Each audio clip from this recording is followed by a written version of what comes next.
Gemini. Welcome to Pandora Astrology's monthly horoscope for February of 2022. We are the astrologers of Pandora Astrology. I'm Jamie Kale Miller. I'm in Berkeley, California. I'm Julia Mijas in San Francisco. Well, Gemini, last month's themes around intimacy are lingering into this month. And so if you're trying to sort out your debt situation or have that difficult conversation with a partner or somebody that you're close to, it's not too late to get unstuck with the help of a lifelong love reading or a natal and transit reading if you want to focus on finances. You'll find links for both of these in the YouTube description below. Let's get into it. There is good news about Ceres, which is the asteroid goddess to do with money and finances. She has been retrograde since October, now is finally direct again, thank goodness. And so many of us have been rethinking, rejiggering, reorganizing our finances, figuring out our budgets and cleaning up how we do our bookkeeping and run our financial systems. And it has been messy, but things are beginning to straighten out now. And if you've been engaged in that process, just know that the light at the end of the tunnel is arriving fast. And so that should bring quite a bit of relief. You can find out more about Ceres retrograde in our January 2022 news playlist on our YouTube channel, Pandora Astrology. Julia, you have got news about Mars, Mercury, and Venus. What's that good stuff? Well, hey, Gemini, there is a lot of good stuff coming your way and a very strong emphasis on your eighth house this month. The eighth house is the house of other people's money. So the money that you share with the people closest to you or even institutions like a bank. So the eighth house rules mortgages, taxes, investments, inheritances, joint credit cards, all that stuff. And it's also a deeply intimate house, a transformative house. It's a misunderstood house in a lot of ways, but its higher side is that it can really develop stronger intimacy and vulnerability as well. So Mars, the planet of action and activity, we'll start with him first, is going to be in your eighth house all month. Now, wherever we have Mars is where we are very driven. And in the eighth house, the house of mysteries, research, and investigation, you might be very sort of driven to find the answers to some kind of pressing question that you have. This is a wonderful time for digging deep and doing any type of research, especially anything that might be connected to your finances too. Now, Mars is a bit conflict prone, so this can sometimes bring up some disagreements or even fights over money. If you use this kind of energy to sort of like get a lot of work done, maybe really kind of focus on your finances and sort of get everything sort of straightened up, it can be a constructive use of the transit. Yeah, Mars brings tremendous powers of concentration in the eighth house. Yeah, that is definitely true. Now, Mercury, the planet of communication, it also rules your mind. So wherever we have it is where our mental energy is really preoccupied that month. It starts the month retrograde in your eighth, and it's been retrograde for a few weeks now. So with Mercury retrograde in the eighth, you may have had some issues around miscommunications around money, or when you've been trying to get your finances straightened, there might be things that weren't quite adding up, maybe receipts that you lost or things that didn't quite seem in order. But on the third, Mercury goes direct, and that's going to help sort of smooth these issues out a lot and help clear the ways for better communication over money.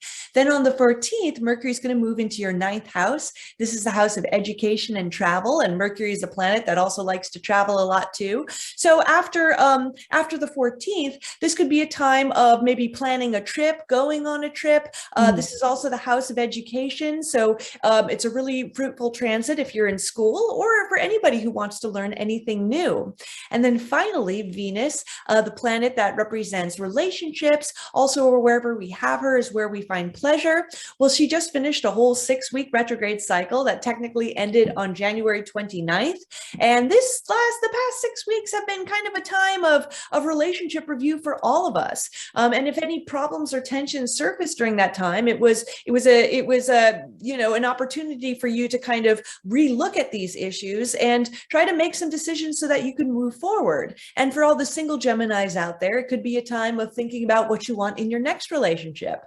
So that whole sort of crunchy cycle has just finished, and Venus is moving forward in the sky, and she's going to be in your 8th house all month. So this adds a little bit of luck to your financial negotiations as well. Venus in the 8th can also be a time where you can really deepen the intimacy of your partnership too, like be more vulnerable with your partner. And with both Venus and Mars in your 8th house, this can be a very sexy time as well. So, wonderful, wonderful things can be happening this month for you, Gemini, especially in terms of sort of intimacy and connecting more deeply with someone else. Lovely stuff. Well, if you want to understand more about the recent Venus retrograde period, and maybe you feel like you're still kind of mopping up from it, sorting out how you want your relationships to look in the future, then you should check out our January 2022 news playlist, because there's a video about that. Juno has been traveling along through Capricorn alongside Venus. Juno is more about committed relationships, whereas Venus is more about the romantic side of relationships. And very quickly this month, Juno moves into a new sign, which is Aquarius.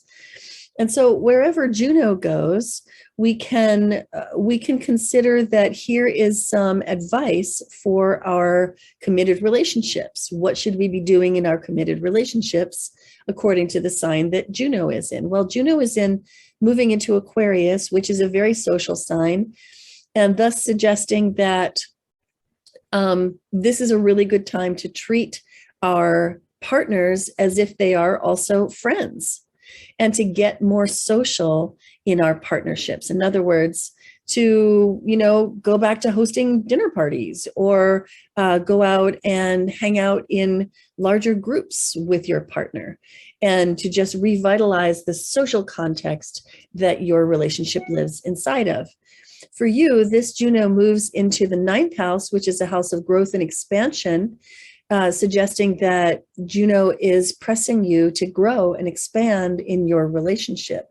In other words, it's time for more of a feeling of freedom, and to have more adventures with your partner while Juno is here in this house. Now I want to tell you about the moons this month. The first one, it actually happened at the end of January on the 31st. Right here, it's the new moon in Aquarius falling in your 9th house, as Julia said, of higher education. It's a house of philosophy. It's a house of looking at life through the big picture.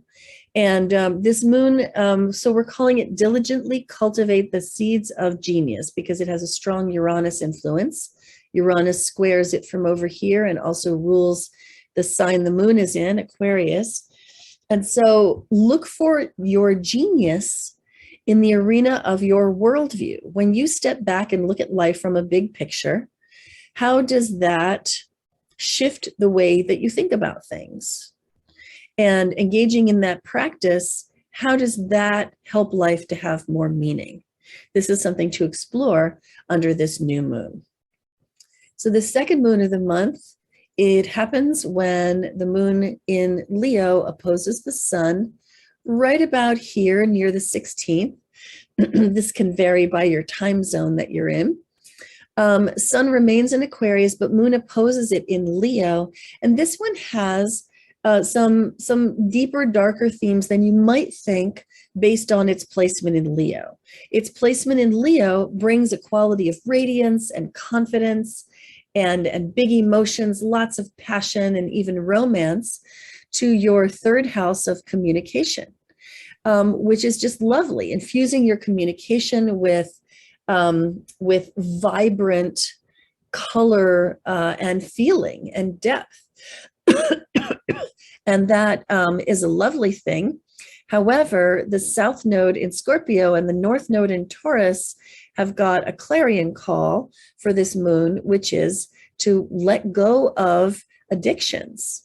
So if while you've been under stress during the last couple of months, especially with all these retrogrades that we've been enduring, if you have gotten a little bit habituated to that extra glass of wine after dinner, or maybe a little too much of that recreational marijuana that might be legal in your state now, and you've just been coping, this moon is asking you to release the hold that that addiction has on you and experience a radiance that is more natural and is more based on just being healthy, vibrant, and alive.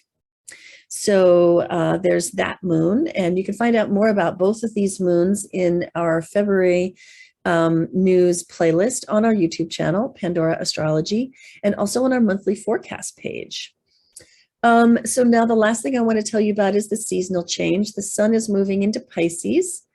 And this is the last sign of the whole zodiac. So there's a very big theme of releasing and letting go about this. And it's a kind of a muddy time of the year, just when viewed, as a season of nature. It's when the snow is melting and the land is softening and getting ready to be plowed and planted in the new agricultural cycle. And so there's often a feeling of like waiting or being caught in between. As this sun moves into Pisces, it also moves into your 10th house, which is the arena of career. And this is not an arena in which you want to be sitting around waiting and twiddling your thumbs, but it is an arena in which you should allow things to happen, allow things to transpire. And the more that you can relax into career while the sun is passing along through this house, and shine the light of your good quality attention into your career arena, and then just relax and let things transpire. This is really the best approach. All right. Well, that's what we have for you today, Gemini.